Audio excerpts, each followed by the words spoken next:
So hello guys, for today's video ay i-share ko po sa inyo kung paano po natin ma-resolve itong unoriginal content no, sa ating mga Facebook page at sa ating mga professional profile. No? So ito po ay isang pinaka-challenge no, ng mga gumagawa ng content tapos nagkaroon po tayo ng unoriginal content violation kasi medyo mahirapan po tayo ma-monetize yung mga content natin guys pagka magkaroon po tayo ng ganyan. Okay, sa iba kasi guys nagkaroon po sila ng monetization tools pero hindi po lahat no, kasi pag may unoriginal content po kayo na violation, it's either activated po yung stars ninyo or at saka yung branded content lang ang pwede natin ang pwede maibigay ni Meta. So yun po yung mga sabi din ng mga ibang content creator na unoriginal yung content, yung nila violation.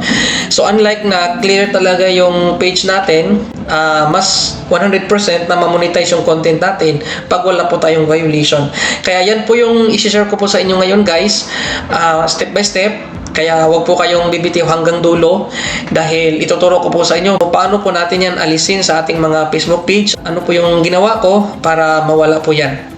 But before tayo magsimula, consider to subscribe naman sa ating channel, like and comment ano po yung masasabi nyo, baka naranasan nyo rin ito no, or hindi nyo pa ito naranasan.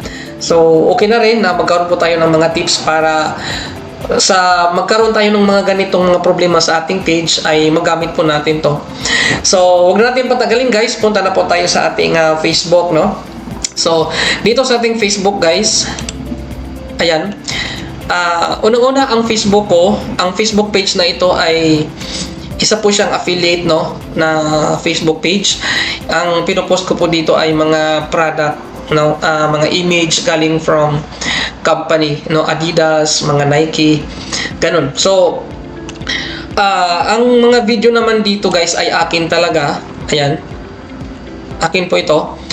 So ang una kong ginawa guys, sinusort out ko muna, tiningnan ko lahat yung post ko dito sa page na to, kung saan bang post na sa feeling ko parang dyan po ako nahulog dun sa violation na yon. Dahil ito ay isang affiliate page. Ang mga image dito ay galing po sa company no, like Adidas, Nike, ganun. So ayan, tiningnan ko siya lahat, na found out ko na galing pala doon sa aking post na mga image no. So doon sa mga image na post ko, dali-dali ko talaga siya na dinilit lahat yon no, kasi normally pag gumagawa po tayo ng ganito, nagpo-promote ng mga product, syempre gagamitin natin yung image from the company itself. Pero kahit na may right po tayong gagamit ng mga image na yun guys, may posibilidad na magkaroon po tayo ng unoriginal content dahil napakalakas po yung pang-amoy ng AI ni Meta no. So ang ginawa ko ay dinilit ko lang po lahat ng mga image na yung talagang raw image siya galing dun sa affiliate company, tapos pinopost ko kaagad dito direct no. So yun po yung dinidelete ko guys. So after ko dinilit yung mga content na yun guys, ay pinalipas ko muna yung 2 araw, tapos nag-request ako ng review. Kasi doon sa violation, may nakalagay doon na review, request for review.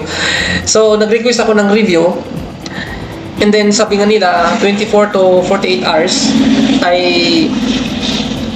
hintayin lang po kasi doon po mag-notify si Meta. Pero lumipas po yung 2 araw guys, yung 48 hours, wala po ako notification na receive. So until now guys, magwa 1 month na siya at ito po yung resulta niya guys. Unang-una, ipapakita ko sa inyo dito sa aking cellphone. So dito sa aking cellphone guys, punta lang po tayo sa Facebook. Ayan,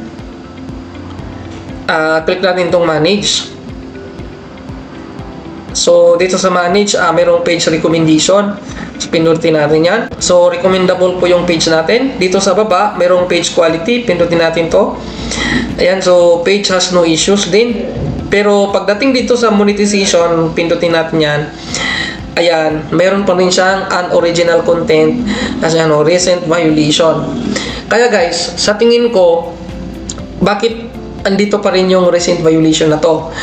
So, ang ginawa ko guys ay nag-login po ako dito sa website version ni Facebook. Ito na po siya. Itong website version. So, ngayon, ipapakita ko din sa inyo kung ano po ang result dito sa website version ni Facebook. So, punta lang po tayo sa, ayan, dito sa Meta Business Suite. So, dito sa Business Suite guys, click lang natin itong monetization. Ayan. So, dito guys sa Business Suite, dito sa website version ni Facebook, ay wala po akong violation. Pero pagdating naman dito sa app, mayroon akong recent violation. So ngayon, magwa 1 month na po ito guys. Simula na na-review ko, pero hindi pa rin naalis dito sa aking application sa Facebook app. No? So, sa tingin ko guys, mas maniwala po ako dito sa website version ni Facebook kasi mas ito po yung medyo mas updated, no? Kasi minsan kasi sa application merong mga tinatawag na mga bug, no, na hindi agad nila maayos, kaya may posibilidad na wala ka na palang violation pero andito pa rin dahil sa mga bug, no, sa application. Kaya if ever mayroon po kayong mga violation ng ganito guys, after nyo po mag-request ng review, ayan,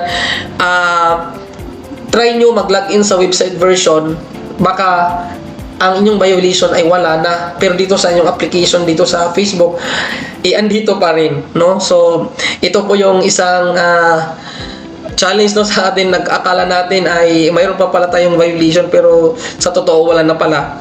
So yun po yung ano guys, na ano ko. Kaya ngayon wala na po akong violation. Sa makita nyo dito guys, ito sa stars, branded content, ayan, okay na po yan siya guys, no?